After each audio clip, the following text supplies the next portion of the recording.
सन तो मुझे याद नहीं है, तुम थे हमारे साथ कि नहीं थे? धनंजय योगेंद्र जी थे, हाँ योगेंद्र जी थे। किस सन की बात होगी?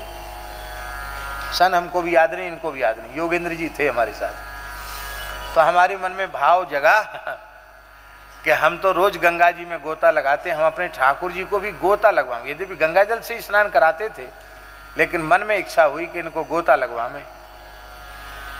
तो अपने शालिग्राम भगवान उनके सिंहासन में संपुट में लेके गए, मस्तक पे रखा और जैसे ही गोता लगाया और गोता लगा के बाहर आए, कई गोता लगाए, बड़े भाव से गोता लगा के बाहर आए तो सिंहासन तो ऊपर आ गया, संपुट ठाकुर जी गायब। कि भैया ये तो ठाकुर जी ने बढ़िया गंगा स्नान किया। अब एकदम ठंडा जल गंगा जी का, और हमारी कथा का समय होने वाला है। सब लोग खोजने का प्रयास कर रहे थे, सबने खोजा, लेकिन ठंड में कौन रहे इतनी देर तक पानी में। हमने तो मन में निश्चय कर लिया कि अब हमारी कथा वथा तो सब हो गई, अब ठाकुर जी की जल समाधि हुई है तो हमारी भी जल समाधि ही होगी। हमको बाहर नहीं निकलना, हमारे ठाकुर जी हमको चाहिए।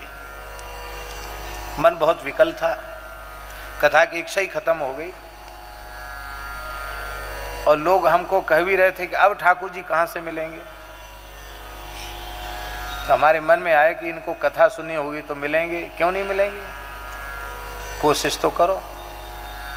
तो थोड़ी देर इतने इतने पानी में वहाँ से वहाँ, वहाँ से वहाँ, वहाँ से पकड़ पकड़ के देखते रहे।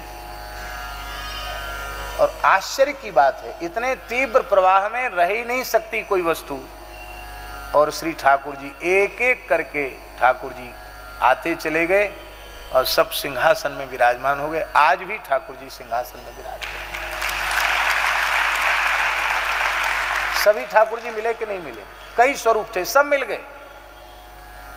कोई विश्वास नहीं कर सकता कितने तीव्र प्रवाह में भगवान मिल सकते हैं, मिल गए भगवान। एक हमको परम पूज्य श्री रमन रेती वाले महाराज जी ने एक ठाकुर जी हमको प्रदान किए।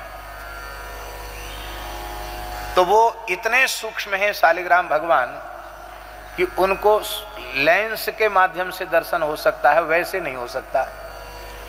परम पूज्य जगतगुरु निम्बारकाचार्य श्री श्रीजी महाराज ने जयपुर में जब उनका दर्शन किया तो बोले, हम तो सोचते थे कि सबसे मधुर स्वरूप में हमारे सर्वेश्वर प्रभु ही हैं, पर ये तो उनसे कम से कम 10 गुना छोटे हैं।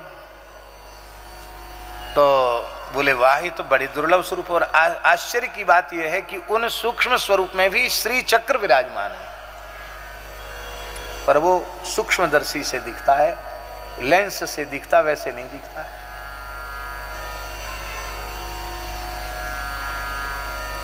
तो ठाकुर जी उन्होंने देखे तो बड़े प्रसन्न हुए पूज्य श्री श्रीजी महाराज, और बोले कि हमारे राधा सर्वेश्वर प्रभु हैं तो ये आपके श्री सीता सर्वेश्वर प्रभु हैं। हमने कि चलो महाराज जी, आपने नामकरण कर दिया हमारे ठाकुर जी का। तो श्रीजी महाराज ने नाम धरा श्री सीता सर्वेश्वर प्रभु।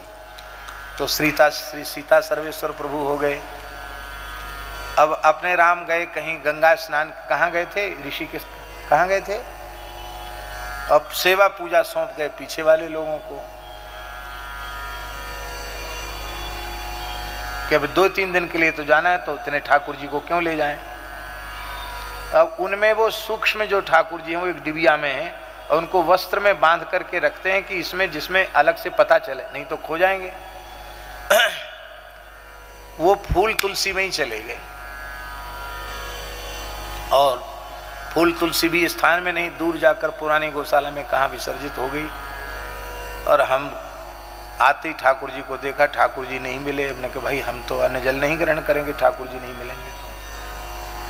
तो सब जगह खोजे, जमुना किनारे खोजे, वहाँ खोजे, वहाँ खोजे, सब उलट पलट, पूरा सब उलट पलट, लंका सब जारी है ना, सब उलट पलट कर दिया, ठाकुर जी नहीं मिले। बड़ी विकलता बढ़ी। तो नई पुरानी गौशाला में एक स्थल पर अब कोई मनुष्य नहीं कर सकता आचार्य जी वो काम।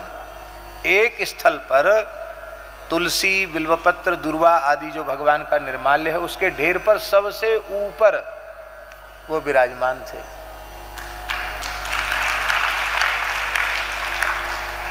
अब स्वर्ण के संपुट में, तो स्वर्ण का संपुट भी एक खतरे का काम है कि स्वर्ण का संपुट तो कोई भी उठा के ले जाए, लेकिन ठाकुर जी सुरक्षित हुए, मिल गए। तो ठाकुर जी आज भी, अब उनको थोड़ा और बंदोबस्त कर दिया। अब हम कहते पर हम ही स्नान कराएंगे और बाकी भावना से आपकी आरती पूजा चलेगी। अभी वो विराज रहे। तो शालिग्राम स्वरूप, नर्मदेश्वर स्वरूप, ये साक्षात ब्रह्म स्वरूप है, ये प्रतीक नहीं है, ये साक्षात भगवान है। और मूल बात तो यह है कि आपकी भावना जहां सुदृढ़ होगी वहीं से भगवान प्रकट हो जाएंगे।